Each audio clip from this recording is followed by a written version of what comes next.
Hi friends, ఈరోజు మనం చోచో వేసి కర్రీ ఎలా చేయాలో చూద్దాం. దీన్ని చోచో అంటారు, బెంగళూరు శ్రీవంకాయ అని కూడా అంటారు. ఒక్కొక్కరు ఒక్కొక్క విధంగా దీని పేరు చెప్తారు, కానీ మేము చోచో అంటాము. దీంతో కుర్మా ఏ విధంగా చేయాలో చూద్దాం. దీనికి కావాల్సిన ఇంగ్రీడియంట్స్: శనగపప్పు. నేను శనగపప్పుని బాగా ఒక హాఫ్ అన్ అవర్ నానపెట్టున్నాను. కావాలంటే కందిపప్పు కూడా తీసుకోవచ్చు. కందిపప్పుకి అయితే కుక్కర్లో ఒక విజిల్ సరిపోతుంది. శనగపప్పుకి అయితే 2 విజిల్స్ పెట్టుకోవాలి. దానికి ఒక టమోటా తీసుకున్నాను, ఒక ఆనియన్, కొంచెం కొబ్బరి, గార్లిక్, వెల్లుల్లి తీసుకున్నాను, ఒక స్పూన్ జీలకర్ర, కరివేపాకు, కొత్తిమీర. ఫస్ట్ చోచోని సన్నగా చిన్న చిన్న ముక్కలుగా కట్ చేసుకుంటాము. వీటితో ఏ విధంగా కర్రీ చేయాలో చూద్దాము. ఎప్పుడు కూడా శనగపప్పు అయినా కందిపప్పు అయినా కానీ ఒక 15 మినిట్స్ నానబెట్టాలి. నేను ఒక 15 మినిట్స్ నానబెట్టున్నాను. దీన్ని ఇప్పుడు కర్రీ రెడీ చేద్దాము. ఫస్ట్ ఇప్పుడు నేను ఈ కొబ్బరి, జీలకర్రని పేస్ట్ చేసి పెట్టుకుంటాము. నేను కొబ్బరిని, వెల్లుల్లి, జీలకర్ర వీటన్నిటిని ఫస్ట్ నేను ఇలా మిక్సీలో వేసుకొని పేస్ట్ చేస్తున్నాను. మెత్తగా వీటిని పేస్ట్ చేసుకో ఉండాలి. తర్వాత మనం దీన్ని కర్రీలోకి యూస్ చేస్తాము. ఒక స్పూను మస్టర్డ్స్, ఆవాలు వేసాను, కొంచెం జీలకర్ర,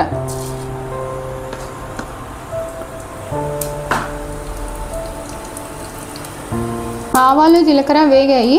ఇప్పుడు నేను ఆనియన్స్ వేస్తున్నాను.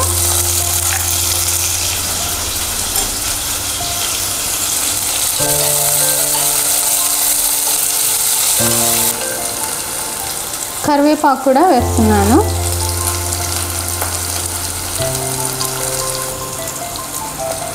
ఇప్పుడు ఒక హాఫ్ స్పూను పసుపు పొడి, ఒక స్పూను ఉప్పు, వీటిని బాగా కలుపుకోవాలి.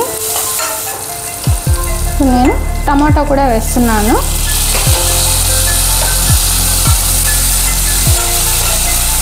టమాటా కొంచెం సేపు సాఫ్ట్ అవ్వాలి. ఇప్పుడు టమాటా కూడా ఫ్రై అయింది. ఇప్పుడు నేను చోచోని సన్నగా ఇంత చిన్న పీసెస్గా కట్ చేసి పెట్టుకున్నాను. వాటిని కూడా వేస్తున్నాను. వీటిని కూడా కొంచెం ఆయిల్లో ఫ్రై అవ్వాలి. నేను నానబెట్టుకున్న శనగపప్పు 1 కప్పు వేస్తున్నాను.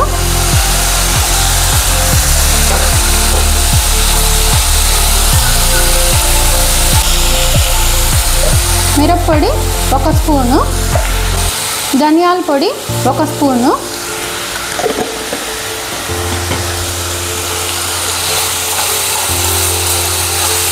వేసి బాగా కలపాలి. ఇప్పుడు మనం పేస్ట్ చేసి పెట్టుకున్న కొబ్బరి, వెల్లుల్లి, జీరా ఆ పేస్ట్ని కూడా నేను దీంట్లో వేస్తున్నాను.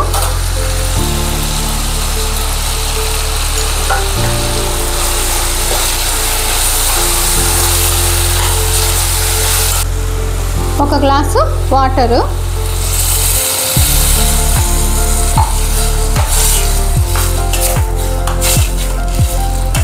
ఇప్పుడు దీనికి 2 విజిల్స్ కుక్కర్లో పెడతాము.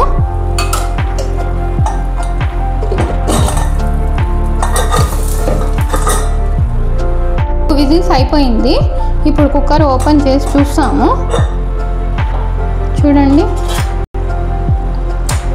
బాగా ఉడికిపోయింది. దీన్ని ఫ్లేమ్ ఆన్ చేసి దీన్ని కొంచెం సేపు కర్రీ దగ్గరికి రావాలి. అంతే. చూడండి, బాగా ఉడికిపోయింది శనగపప్పు. ఇది అదే మీరు కందిపప్పు వేస్తే 1 విజిలే రావాలి. శనగపప్పు కాబట్టి నేను 2 విజిల్స్ రానిచ్చాను. ఇప్పుడు దీంట్లోకి నేను కొంచెం నిమ్మకాయని చేస్తున్నాను. కొద్దిగా వేస్తే చాలండి, ఎక్కువ అవసరం లేదు. వేసి ఒక 5 మినిట్స్ ఉడకనివ్వాలి. ఫైనల్గా కర్రీ రెడీ అయిపోయింది. దీంట్లోకి కొత్తిమీర వేసి ఇంకా సర్వింగ్ బౌల్లోకి తీసుకోవడమే. శనగపప్పు చోచో కర్రీ రెడీ అయిపోయింది. చూడండి, ఇంత తిక్కుగా వస్తే చాలు. ఇది చపాతీలోకి, రైస్లోకి, రెండిట్లోకి చాలా బాగుంటుంది. పూరీలోకి కూడా బాగుంటుంది. నేను ఇప్పుడు చెప్పిన విధానంగా మీరు ఈ కర్రీని ఒకసారి ట్రై చేసి చూడండి. మీరు నా ఛానల్ చూస్తున్న మీరందరూ నా వీడియోస్ ఇవన్నీ మీకు నచ్చినట్లయితే నా ఛానల్ని సబ్స్క్రైబ్ చేయండి, లైక్ చేయండి, షేర్ చేయడం మర్చిపోవద్దు.